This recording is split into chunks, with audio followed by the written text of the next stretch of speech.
Guys, what's up? It's Shinobi Ranger here and welcome back to part 2 of my Satsuma campaign guide for Fall of the Samurai. If you have missed the previous episode, that is part 1, you will find the playlist link popping up in the right top corner of the screen anytime now. And in this part, we shall focus on the economy section of the game. Now, the general rule is if you want to make more money, you need to invest money. The same thing applies for the game and the campaign. If you do not invest your treasury in upgrading your economy and infrastructure, you will not earn enough money to pay for your armies and maintain your fleets. So you cannot recruit new troops, you cannot build new ships, you can't hire new agents, you can't build buildings or upgrade buildings. Now, what are the main sources of income in the game? There are three primary sources and you can check them by going to the finance tab here. The finance panel gathers Sure. together essential. So the finance tab at a glance shows you the tax level, the tax income, the modifiers for each level of tax. It shows your tax income, trade income, other sources of income, and your expenditure. It also shows you which province has the lowest public order. And if you have positive public order, it is shown in green. Whereas if the provinces are having zero public order, it is shown in yellow. If they are negative public order, it is shown in red. And there is something called administration cost, which we will see later. Now, if I click on the A settlement, settlement is the main administrative alright, center of the settlement you can consider it as the capital of the province, or as the advisor was saying, the main administrative center in the province. If I click on the tab, this panel shows statistical information. yeah, thank you, advisor. So this panel here shows you your allegiance, public order, wealth, growth, and you have something called as exempt province from tax. Alright, so if I exempt it from tax, you will not make any income from the province. And if you go and check on the finance tab, you see that the province is marked with black. Why? Because we have exempted the province from tax. So I'll undo that. See, it is back to green, to black. And if I click the exempt province from tax button checkbox, it's going to show in black. Okay, let's put it back to normal. You can also access the finances tab from here. Alright, now the three sources of income. Tax is the primary source of income. Trade income is income which you get by trading with other clans.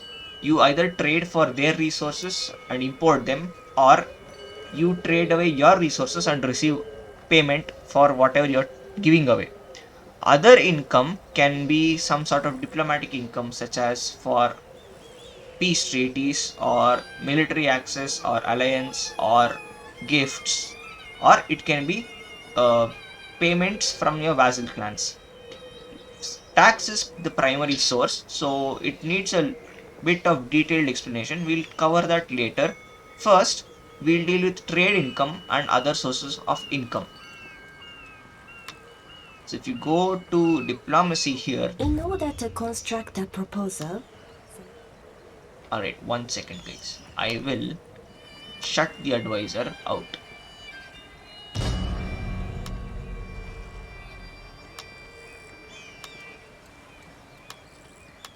Thank you. Please don't annoy me. Yes, my lord. Alright, so let's go back to diplomacy. And here we see the status as vassals, allies, trade partners, and enemies. So how do you negotiate trade agreements? So you just go to the diplomacy tab and the trade here will be shown. So if there is a naval route, a ship is shown, and if it is orange, it means that you can trade with them via ports. So there is a port which is connecting your capital to their capital. So that way we can establish a naval trade route. And you see this something called something like a cart, which is in green. So this, if it is yellow, it means that there is a land trade route from your capital to their capital. And if it is green, it means that you are trading through land. You are using a land route for trading with them. Then you see this option. What the hell is this? There is a tick mark on that, which shows that the ports in their town are at full capacity, and unless and until they upgrade their port, you cannot trade with them. And also you see another symbol called a vassal. So what a vassal does is, a vassal is like your subordinate. So in return for being accepting vassalage, stronger with the, so our vassal is Tanegashima. So I can march my armies into their settlements, and in every turn they pay me. They give me a regular payment. Okay. But this does not explain the whole thing, because if you see our other sources of income, you will find what is this funny, what is this 1200, what is this clan estate.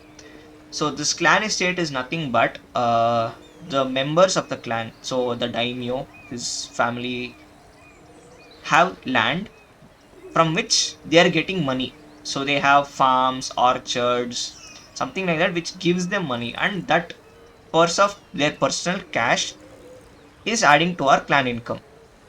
Okay. Now if you go to the trade tab here, you will see there is a list of resources.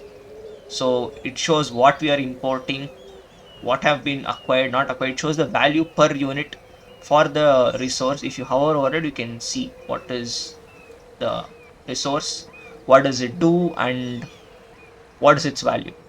So through Kumamoto, through a land route, we are trading with the Kumamoto clan. We import iron and we apply tariffs on that.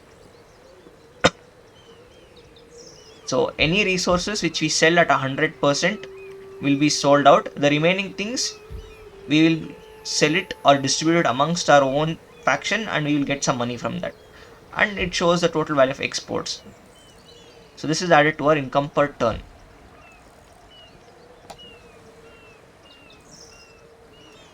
So you have something called as taxes. So the summary is, I don't prefer you to use the summary. Better you just use this. So it is better, a single glance. Summary is good if you can understand. So in military of looting, commerce, raiding, so diplomacy of vassals, tributes, and all that stuff. If you want a detailed go everything in detail, you can go through this. But use this. Most of the times you use this. It is better. Okay, and we'll deal with technologies first. Now some buildings in the game will require technologies and resources for unlocking. So some of them such as this administrative training, it adds to wealth generated by farms all across provinces. Then you have something called merchant house, which adds to growth. Then you have research a lot in this. So central reforms reduces administration, tax rate. We'll deal with the reforms later on, but just a glance. There are traits, retinue, then retainers and technologies which can affect your economy. Okay. Now let's get on to the primary source of income, that is tax income. Now if you go and click on this tab, it shows the provinces which are under your control, and you see something called as wealth. Province wealth in Koku. So what is Koku? So historically speaking, Koku is a measurement which is equivalent to the amount of rice consumed by one person in 1 year. Or if I have to put it in simple language, one koku equals amount of rice required for a person to sustain himself for a year, or to feed a person for 1 year. Okay. You see this wealth. What is this wealth? Well, let's go back to our province. Go to construction tab and click on that. Now you see here something called as farming, and there's something called as town, and there's town growth. So what is all of this? Every province in the game has a farm if it is close to the ocean, If it is near the coast, it has a port, it will have a port. And if there is some resource buildings, for example, Satsuma is having a blacksmith, it will have a resource building. Or if there is no resource, it can either have a port and a farm. Every province in the game has farming. Worst case scenario, you will only end up with a farm with no specialty building or resource building or port. Now, some specialty buildings will improve your military units. Some will give you discounts, whereas some will give you resources and add to your overall wealth of the town. Now, coming back to here, you see that farming is giving me 715 wealth, whereas okay, no, let's not do it in this way. Let's first go through this tab and then we'll see. Now, farming is one major source of income across every province. Farming is always present. The town wealth will be increased by the town growth. So you can say something like this. So as your town expands and you encourage growth, so you can say you're encouraging local commerce to grow. There's a tax burden. So this tax, there is a negative effect. It reduces your public order by -4 at normal, and it reduces growth by some level. So if you have a positive value, the town wealth will increase by that positive value. When you add the wealth, you get province wealth, which is what is shown here. The tax rate is the percentage of this income which you are getting tax on. So for 1015 wealth, a tax rate of 26%, and the income you are getting is 263. So what this means is, for 1015, you giving a tax rate of 26. So 26% of the province wealth is your tax income. And this tax rate, if you look at it, you have something called as base tax rate, which is at 30% for normal. It can be modified by technology, buildings, character effects, and you have something called as administration cost. So which is reducing your tax percentage by a certain amount. So for 26% tax, you are getting this much income. You can increase your income by investing in buildings which will help your economy grow. For example, this inn is one building, cottage industry is another building, and ports, if you go for the trading route, you get income. Note that your town will also give you plus 2% bonus to tax rate. Now, since in Fall of the Samurai, this is a clash between old ideas and modern ideas, you need to maintain a net positive clan modernization value, because your clan development is locked by it. So if once I research all the technologies in tier 1, until I get enough technology clan development points to hit level 2 modernization, I cannot research any of this. So you will need to build in such a way that you are modernizing your faction, you are counteracting any negative public order problems from the buildings which are modernizing, and you need to focus on earning as much income as possible so that you can spend it on further developing your provinces, recruiting troops, building ships, or generally just paying off somebody as a gift or paying them to stop fighting you or whatever you want to do. Let me load the completed campaign save file where I'll explain in detail. Okay, I'll be back with the save file. Alright guys, welcome back. You can see this is the completed campaign save file, and now I can show you things in much more detail. Oh, little bit of lag. Okay, let me take let me start off with the finance tab. That's best. All right. So as you can see, since my domains are so many, the administration cost is increased. You can see my tax income, my trade income, and my other sources increasing. Okay. let's go to trade. Now you can see this is completely changed. So we are producing coal and it shows a percentage what. So for example, if I'm producing 100% coal, 91% of coal is being exported for 82 koku per unit of coal. Same thing with iron. So I'm producing all these resources. I'm importing machines and cotton shows the people from whom I'm importing. Alright, and here we can see the trade route. So with Hirado, I'm importing iron and I am importing coal, but I am exporting coal, I'm exporting iron, I'm exporting silk, tea, copper. There are tariffs applied and you get something called as long-term partnership.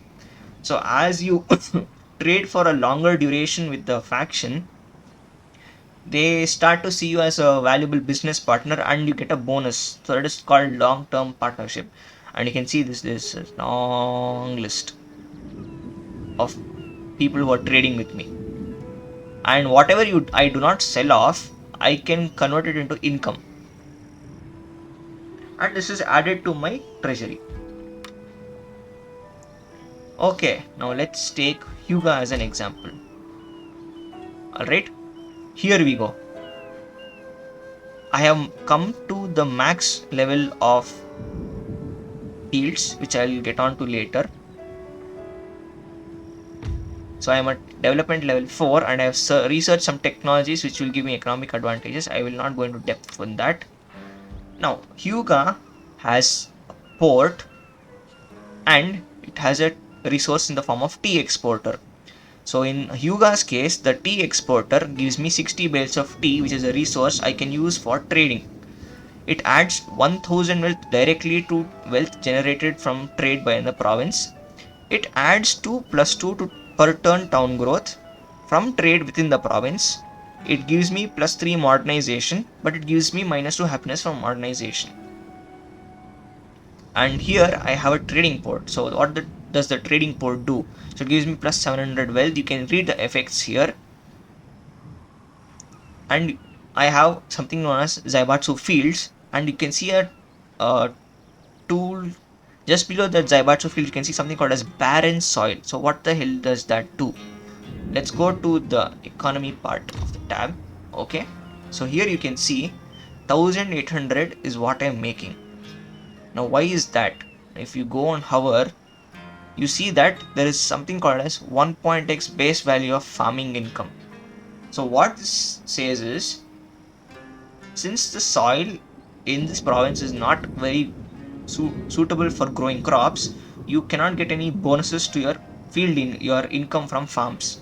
So I'm only getting 1800 from my farms here because soil is not very fertile. There are several fertility levels. You have barren soil, meager soil, I guess you have average soil, fertile soil, and I guess very fertile. 4 or 5 levels, I do not remember exactly. You can see something called as commerce. So what is this commerce? Let's go on hover on that. So from commerce I'm getting such a huge amount. Okay, how the hell is that? Well, the financial district is giving me trade, that is commerce. The cotton weaving shed is giving me trade directly. The tea exporter is also giving me trade income, and the trading port is also giving me trade income. Plus there are some bonuses being applied which are not visible, they are hidden. And you see here tax level is -10 because as you're growing, the more tax, the more burden you get. There are town buildings which are giving me growth of +18. So you can see here that there is +8 so far, and you see something called as others. So commissioners and agents and technology are granting me growth. This we'll deal with later, okay, when we come to agents. So per turn I'm getting +23 growth. So this amount is what will be added to your town wealth. Okay, so it goes here. So if I go here, I can see that every turn +23 income is being added to my town because I am at positive growth. So you can say that the town is expanding commercially, and so I'm getting more wealth. People are moving into the settlement. They're expanding businesses or setting up new businesses, which is helping the commerce of the town. Okay, so if you add everything up, you see province wealth is at 8,952. You see tax rate now. So tax rate is at base 30, which is for normal. Technology is giving me plus 15. Buildings are giving me 4% tax. Administration cost is come to 21% reduction in tax percentage. What is current tax? So it is something like half the administration cost percentage is deducted from the tax rate. And finally, 28% of 9k and nearly 9k is giving me 2.489 income.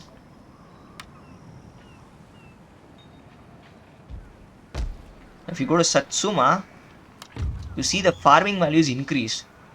You see that for meager soil, there is a bonus of 1.3. So 1.3 bonus is given to farming income because ours is not barren soil, it is meager soil.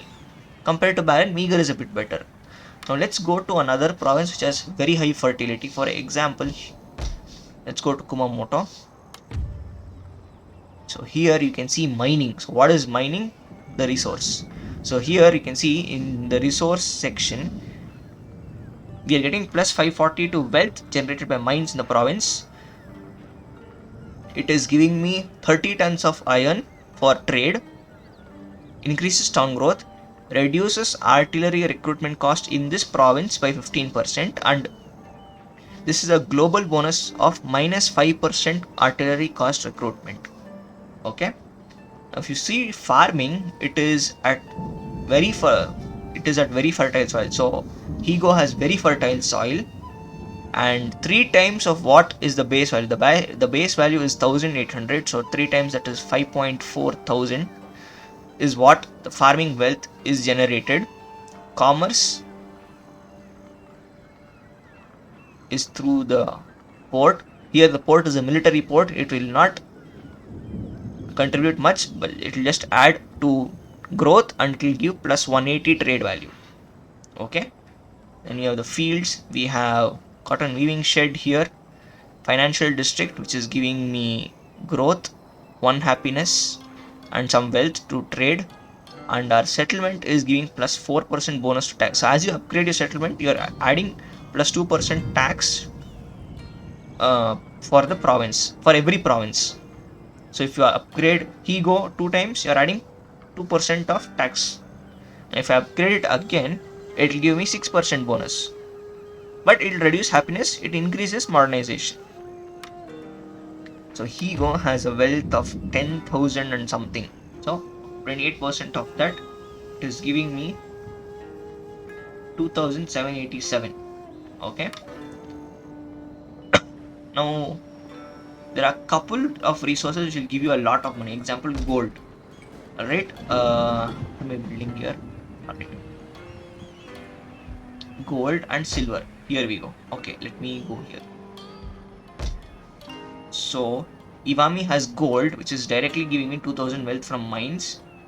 The farming income is meager, so it is 1.3 bonus.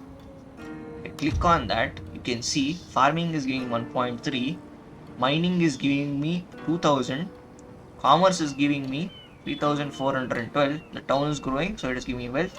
So it's coming at 9.5, 2,500, because 28% of tax rate is giving me 2,545 income. Now when you're expanding your settlements, you need to think about one thing. You need to increase modernization. You need to also maintain a public order. Okay, so let me go to a province which is not building anything. Okay, here we go. So for provinces, when you want just wealth, check your resource building. Okay, and if it is giving you at least 1,000 income, for example at Hyuga, and let me go to Hyuga, that is the best thing to do. Okay, so this build, you can follow it completely for any settlement. Okay, the port I will let you know.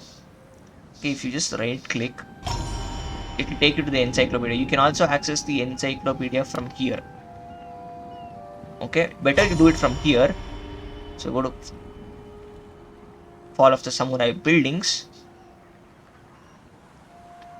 You can see what you want. So I want business chain. So here we come to business chain. So starts with an inn. It branches off into two types. One is a gambling den, Richie Mahjong parlor, and a Yakuza office. So what this will do is it reduces my modernization, gives me a lot of happiness, gives me some wealth, gives me rank 1 geisha. The second path is you can go for more wealth, happiness will be increased, you add modernization, you add more growth, but you lose a bit of happiness because you're modernizing. Now, as I've already told, you need to increase modernization if you want to reach the next tier of technologies. So choose wisely. And one more thing, not all level 4 buildings can be built. So for example, everywhere I can build a financial district, but I can only build one Junin Ryoge, or I can build only one Yakuza office in the whole map. Whatever territories I have under my control, I can build only one of these two. And if we go to industrial chain, this is the industry. Now, under cottage industry, you have three branches: cotton weaving shed, a factory, and cotton processing plant. Some of them will require resources. Some buildings to be unlocked will require technologies. Sometimes they will need certain resources to be unavailable. Okay. If you hover over them, you just get the base effects, but if you click on it, so it shows you what buildings are needed. Does it require a resource? Yes, it requires silk. Do I have silk? Yes, I have silk. Now, resource availability, either you can get it through trade or you need to own the resource. Only then you can build the building or upgrade the building. So let me just go back to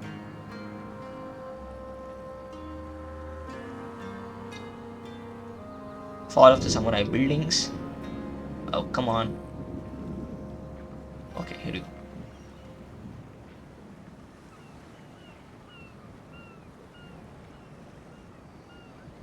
Here we go. So you can take a look at which building you want to build. Okay, decide which is good, because one thing, you need to balance modernization, you need to balance happiness. You can't let either thing go out of control. If you don't modernize, you can't upgrade yourselves, you can't get better quality buildings, you can't get technologies which will improve your economy, you can't get better buildings for your military, you can't get more facilities. Now, public order can be balanced by the propaganda chain. Okay, so okay, now note that for the shogunate and imperial supporting factions, you have a propaganda chain with an agent, but not for a republic. So in every settlement, you should have at least you should have one police stations or a propaganda chain building. Now, for imperial, okay, it shows three branches, but the Shikyoku office and the daily news is for imperial support or emperor supporting factions. Police office and Shinsengumi headquarters are for the shogunate. Secret society and military society are for the republic factions, which will neither support the emperor nor the shogun. You can get only one of the tier 4 buildings, so please keep that in mind. Not everywhere can you build a tier 4 building. Only till tier 3 you can build it anywhere. Since I am a pro-imperial faction, as Satsuma historically was, I can build a Shikyoku office anywhere. Only thing, build a police station, build a magistrate, build a Shikyoku office. So what does this do? Spreads pro-imperial sentiment, increases the spread of pro-imperial sentiment, enables the recruitment of rank 1 Ishinshishi. So +1 to repression in the province, +2 to happiness in the province. So repression is military crackdown. Happiness is people satisfaction. There is a difference. Okay, both of them will add to positive public order, but there is a difference between what the effects are. Repression means you're keeping them under control. Happiness is the people themselves are satisfied, they're content with what you're doing, they're content with your rule. Okay, now how do we go about building an efficient economy? In your province, if you have a resource building and the resource building is giving at least plus 1000 wealth to the province, it can be any province whose resource is giving plus 1000 wealth, go for a trading port. Okay, I will right click now. Okay, wrong button, I should have gone directly to the encyclopedia. Just hold on. Instead of scrolling down, just drag down.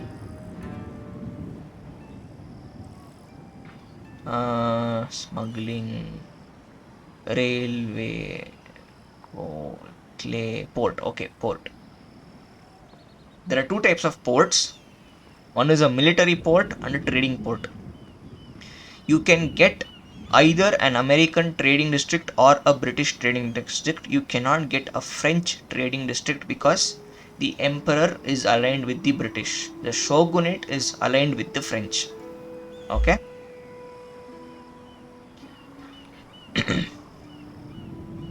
Note that you can build only one British trading district. The effects are as shown. You can also get 3 foreign units for recruitment. Wait, 1 second, let me go to province itself. Okay, at Satsuma, you can see I have established a British trading district. You can build only one, so choose it wisely because you're getting 3 elite military units and you're getting a faction unique ship. So make sure you're building it in a place where you can utilize its effects for maximum benefit for your faction. So the British trading district as shown is giving the following effects. Okay, and it allows you to recruit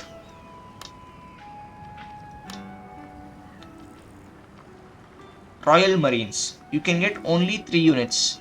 If you're siding with the Americans, you will get 3 units of US Marines. You will get 3 units of French Marines. If you're siding with the French, that is only possible for the shogunate. Okay. Now if I come to clan management and if I see here British military mission, so what does this do? Enables it's an event. This is an event which will trigger. Enables construction of the British trading district. Enables the recruitment of elite British units from that district. Where you are building that, you will get those 3 units. Plus 5 to the accuracy of ships. The conditions will vary for each faction. So if you're taking the US will give you a different set of bonus. The French will give you another set of bonus if you're siding with the French. Okay. Alright, let's get back to the topic at hand. For settlements which have a resource building, give you at least 1000 in wealth. That is, add 1000 wealth to your province. Build a trading port. Upgrade your settlement's farming to maximum at Jaibatsu fields. Please follow this build for any resource settlement which is having plus 1000 wealth as an increment to the resource. So you can see I'm having a city here. I'm upgrading the citadel for repression and public order. Upgrading your citadel will give you public order, and even your Shikyoku office will give you repression and public order. Okay, have both of them. Okay, have a financial district, build a Shikyoku office, and have any of the industry slots. So I'm having a cotton weaving shed. You can have a silk one depending if you have the resource. If you have the resource and technology, you can definitely build it. So if you can see, I can build a factory now, but I need the resource. So it says require technology not yet research. Research that, and after that, this is the time you need to build That is 8 turns, and this is the amount you need to spend to build that building or upgrade the building. I'm so sorry. And the effects we can see.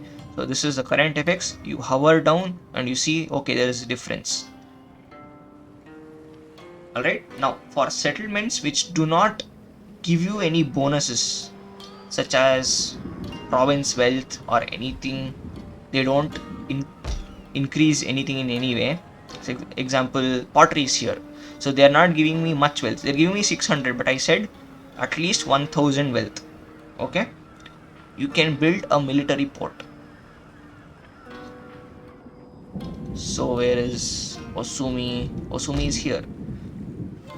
So there is no resource building. Build a dry dock. If your resource building does not give you a lot of wealth, it should give you at least 1000 wealth. Only then build a trading port. Otherwise, build a military dry dock. For settlements which have gold, for example, Iwami has a gold mine here, and Bingo has silver here. Definitely, you can build a trading port. Okay. And you can see I'm upgrading to the Junin Ryoge in this settlement. I remember I told you not all level 4 buildings can be built everywhere. Some of them can be built, okay, not some of them, most of them can only be built once in one place. Okay, there are exceptions. One exception is the artillery building, which I will not talk about right now. Okay. So here I will build a Junin Roge. That's it. One place only I can build one. Anywhere else is not possible. Now let's talk a little bit about agents. Now there are agents which will improve public order, give you growth, help you in training, help your campaign movement, sabotage work. There are 4 types of agents, and the geisha is the agent who will increase your growth. Okay, if you have a geisha in the province, that geisha is going to increase growth and happiness in the province. First and foremost, it is growth. Then as your agent will skill up, you can add in more effects. Note that the base cap of all agents is 5, and there are certain ways of increasing it. There is only one way of increasing it. Okay, one is a special post. The other one is, maybe if you are lucky, an agent will be randomly recruited. Okay, since you are limited to 5 or best case 6 geisha, hold on, let me go to tab here. Alright, let me see, 1 second guys. If I go to recruitment. Alright, when you hover over the agents, you can see there is a maximum limit. It will show you. So once you cross that limit, you touch that limit, you cannot recruit any more agents. Okay, so you can come here, right click, and you can see the geisha has certain skills and traits. So just go to the tutorial encyclopedia and see agents, characters.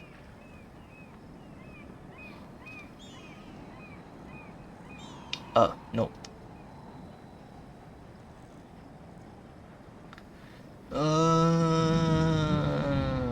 Characters. Fall of the Samurai. Alright, so you have a description of the agents. Shinsengumi is for Shogunate. Imperial, you get Ishin Shishi. So they are propaganda spreading agents. So they will improve the support towards their respective faction. Go to Geisha. So geisha is an entertainer who uses her skill to enchant, inspire, and entertain and distract. Okay, they are able to entertain the nobles of friendly towns in order to boost their growth and inspire friendly generals in the field, which increases their loyalty. That we'll see that later. Okay, If placed in a friendly town, geisha improve town growth simply by their presence. They can be recruited via the business chain of buildings, that is this from the inn onwards. You can see the skill tree here, big skill tree. I will not deal into it right now because it's everything, but when we come to the agents part, we'll talk about it in detail. Okay, so follow this build. Okay, since I am having to talk about recruitment, I'll just slip in a little bit of info, not much. Okay, some provinces in the game will give you good quality recruitment bonuses. Okay, so they are like recruitment hubs or hotspots where you can recruit the best quality troops. Okay, I'm not saying best quality. You can say that if you recruit troops from, okay, for example, let's say I don't, okay, I'll take an example. Okay, I will recruit a unit of levy infantry. So if I recruit it at Osumi, so these are the stats. You can just observe it for a second. Now the same unit, I'll go to Satsuma, and here you see that there is an increase. So what I can see is there is an increase in armor and accuracy. Why is that? Because there is a resource building which is giving me plus 2 to armor plus 20 to accuracy. The military improvement buildings I'll discuss later on. Okay, not right now. The only level 4 buildings which can be built anywhere or more than one are the arsenal. So there is an arsenal in Satsuma right now. It is a level 4 artillery building. Now let me go to oh, I don't have the province there. Hold on. Where else? Where else? Where else? I need blacksmith. I need a smithing building here. Okay, here we are. So at Owari, there is another blacksmith building, a gunsmith building specialty, and I can upgrade it to an arsenal which is the level 4 building. Exceptions are there, as I told you. So the arsenal is the only one which you can build to level 4 in multiple settlements. Then there is one more at Sagami. So at Sagami, I can build to an arsenal. Apart from that, most of the other buildings, or if not all the other buildings, you cannot have multiple copies. Just note that.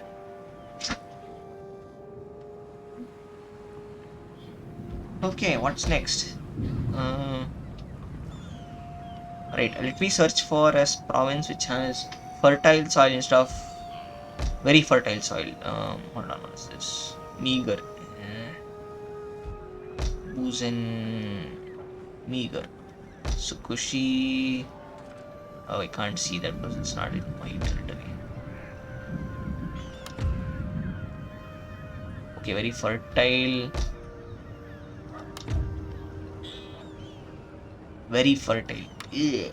I want a settlement which has only fertile soil. Hold on, guys. Meager. This is hopeless. Where do I search for a settlement with fertile soil? Let me check here. Okay, here we go. Finally, fertile soil. Thank God. Okay, so for barren, bonus is 1.0. No increments because it is barren. Meager, whatever income the farm is producing, 1.3 times that value is what your wealth is. For fertile soil, it is 2 times the base value of farming income. So 1800 is the base value, 2 times that 3600, and 3 times that bonus is for very fertile soil. Now a special resource building is the train station. So you can see here there are some train stations which are marked in this icon. So what does this do? Let's look at the effects. So you can see it will enable railways. What is that? Railways. I'll just show you that. Okay, I'll just take out this unit. Okay, right click. So you can see using the train I can go to a certain distance. So for example, you can see the line here. So this shows that how much direct connectivity is there between the two lines. So you can see all the railway stations available in the country. Okay, anything not under our control or our allies control will be like this, disconnected. So now I want to go to Aki, so I can do that. And one more thing, you cannot get off in between. So wherever the train station is there, only that station you can go. So for example, you have to march a unit. Okay, hold on. You have to march this unit all the way till. Okay, let's just Ready for battle. So you can see one. That is now next 2 turns, 3, 4. Okay, it will just to come to Aki through land. It is taking 1 the present turn. Next 1, 2, 3. It is almost hitting 4. Okay, but if I just right click on the railway station, okay, so you see how much movement is present. You can see it's just around 40% of the movement is reduced. So if you just click, We have completed see, our journey. again come back. So you'll see this, the current army selected, the selected army currently has insufficient movement points to travel here. Transit to this destination will begin during the next turn. So the next turn the army will pop back to Suo. My lord, we have reached our destination. So we're out of points. But look, using my railways, I just went to Suo, from Suo to Aki and back. Okay, let's just sum up what we have learned so far. Alright, if it is not a recruitment province, which I will explain later when we get to the recruitment part, follow this approach. Okay, let me go to a province that is having an upgraded already. Alright, here. No, this is not ideal. I'm upgrading everywhere. Okay, have these buildings always: Shikyoku office, financial district, an industry in building, have a military port if there is no resource building, or if the resource building in the province is not giving you at least 1000 wealth. Below 1000 wealth, dry dock or military branch of ports. 1000 and above, go for a trading port, that is the civilian port line. Fields upgrade to maximum. When you upgrade your settlement, you add bonus to tax rate, but you reduce happiness. Happiness can be increased by upgrading your citadel, which will give you repression, that is more control. Your propaganda chain buildings give you repression, that is control and happiness. Maintain this for all provinces which do not have resources or whose resource value gives you less than 1000 wealth. If the province has a resource building and it is giving you a trade resource, or it is giving you only income, and if that income is more than 1000 or equivalent to 1000, build a trading port. Or in simple language, go check the resource building. Is it giving you a trade resource? Doesn't matter. Is it giving you wealth? Yes. How much is the wealth? Less than 1000, dry dock, that is a military port. More than 1000 or equal to 1000, a trading port, such as this, and follow the same build throughout. Okay, technologies and all, and agents recruitment, we will cover it later in the specific videos. Okay, so that's all for this video, guys. I hope you understood how important it is to upgrade and invest in your economy to get more money. See, I'm getting 73 and odd income. You can do this one by expanding your domain, like how I have expanded. So if you see the provinces here, see so many provinces. Look at the amount of number of provinces I have. Sorry, not amount. Okay, if you click here, you can sort it according to the province which is giving you least income and the most income. Sorry, not income, wealth. I'm so sorry, wealth. How do you get so much? You invest in increasing the wealth. You invest in developing infrastructure to increase province wealth, and thereby you will get more tax income. More the wealth, as it itself stated, more wealth equals to more money through tax, which is added to your income. So it is active income. So for 20, 30, close to 30%, I'm getting 3,000 from that one province alone. It's a lot of money. So if I have multiple provinces, more wealth equals more tax money, because the percentage may remain the same. 28% doesn't matter. If the province is wealthy enough, the more wealth, the 30% of that high wealth is giving you more money, which is directly added to your treasury. Okay. Alright guys, before we end, note that your seasons also have an effect on your income. It won't be shown directly, so just check here. Okay, it shows you. So in autumn, since it is the harvest season, minus 10% wealth generated by farms across all provinces. You may have special events where wealth will increase or growth increases, or seasonal effects which will alter the economy. Okay. Alright guys, so that's all for this video. If you liked the video, then please feel free to leave a like. If you did not enjoy the content, then please feel free to leave a dislike. Any sort of comment, suggestions, please feel free to leave it in the comment section down below. And if you like my content, make sure you subscribe and hit that notification bell. Until the next video, this is Shinobi Ranger signing out. Bye.